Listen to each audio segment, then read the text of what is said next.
Okay, we are going to take a look at binomial expansion. And for question 1, we are given this equation for fx. And at first glance, it's pretty obvious that we will have two separate binomial expansions to perform. Now, before we apply the formula for binomial expansion, okay, we want to write it in standard form. So this is same as 1 plus the variable term here is negative x. And for this second term, because the power is not a positive integer, so whenever we want to do expansion, we need to make sure that the term inside will be 1. So I need to factorize out 2. So when I factorize out 2, you need to remember that you need to factorize out together with the power. So inside I'm left with 1 plus x over 2 power minus 2. And then we will proceed with the expansion. So let us expand the first term. This will be 1 plus the power together with the variable term power 1 plus this is also called my n and n minus 1 over 2 factorial, the variable term holding square, and n minus 1 m minus 2 3 factorial minus x holding cube, okay, and then so forth.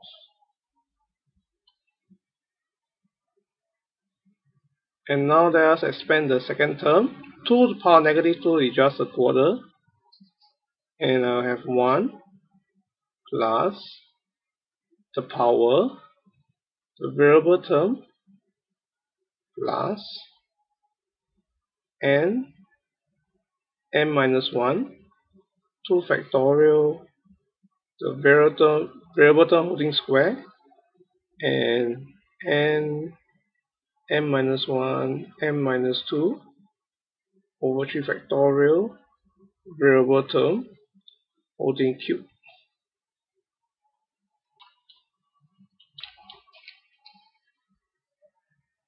Then we can just simplify the terms as 2, 1 plus x squared plus x cubed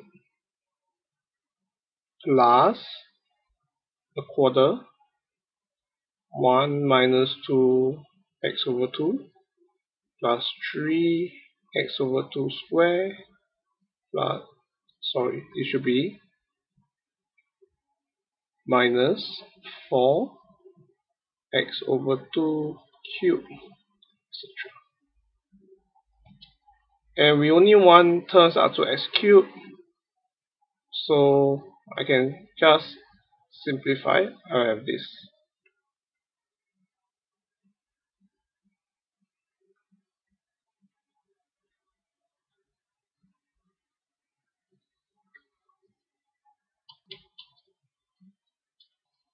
Now for the range of validity, recall we are performing binomial expansion from here.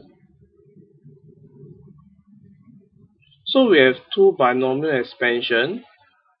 The first expansion will have its own range of validity. The second expansion will have its own range of validity. And what is the overall range of validity? We need to take the intersection. So in other words, here the range of validity is given by modulus negative x less than 1. Here the range of validity is given by x over 2 less than 1. So this is the same as minus 1, x between negative 1 to 1. And this is the same as x from minus 2 to 2. So for the overall range of validity, Okay, let me write here, take intersection. So this one intersect with this one will be -1 to 1. Now for part 3, okay, to find term in x power r. And we are going to look at the answer in part 1, not the final answer, but the step before it. So this is the simplified form for each expansion.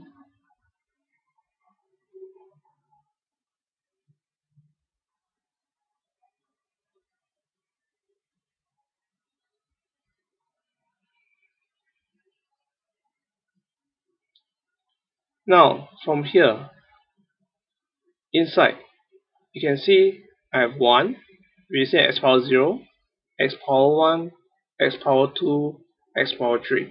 So what is the term inside here that will give me x power r? Is precisely x power r with the 2 on the outside. Now over here, the pattern is a bit more complicated, but we have x power 0, x power 1 term, x squared term, x cubed term. So if you look at the pattern, power 1, power 2, power 3. Now for power r, I'm going to have this inside. But that's not the end. Look at the coefficient that accompanies x over 2. When it's power 1, the coefficient, okay, ignoring the sign, is 2. When it's power 2, I have 3. When it's power 3, I have 4. So following this pattern, if you have power r, in front you should have r plus 1. Last but not least, we need to take care of the alternating positive and negative signs. So whenever you see alternating positive and negative sign, this term will appear. -1 to a certain power. Okay, so let me, sometimes it can be r or r plus 1. So you need to double check. So that means write r first, then I check. Okay, so when r is 1, okay, -1 power 1, I should have negative sign. Yes, indeed. When r is 2, I have -1 square, which will give me a positive sign. Yes, it's correct. And the same thing for cube. So this is the x power r term for the second expansion. So the overall term in x power r will be given by 2xr plus -1r, r plus 1, x over 2r. And what you can do is you can factorize out x power r on the outside, and you will just have 2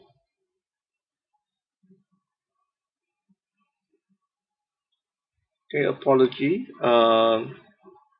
here should be a minus, okay, because I have a minus sign, so I should have 2 minus -1 power r, r plus 1, x over 2, sorry, it is 1 over 2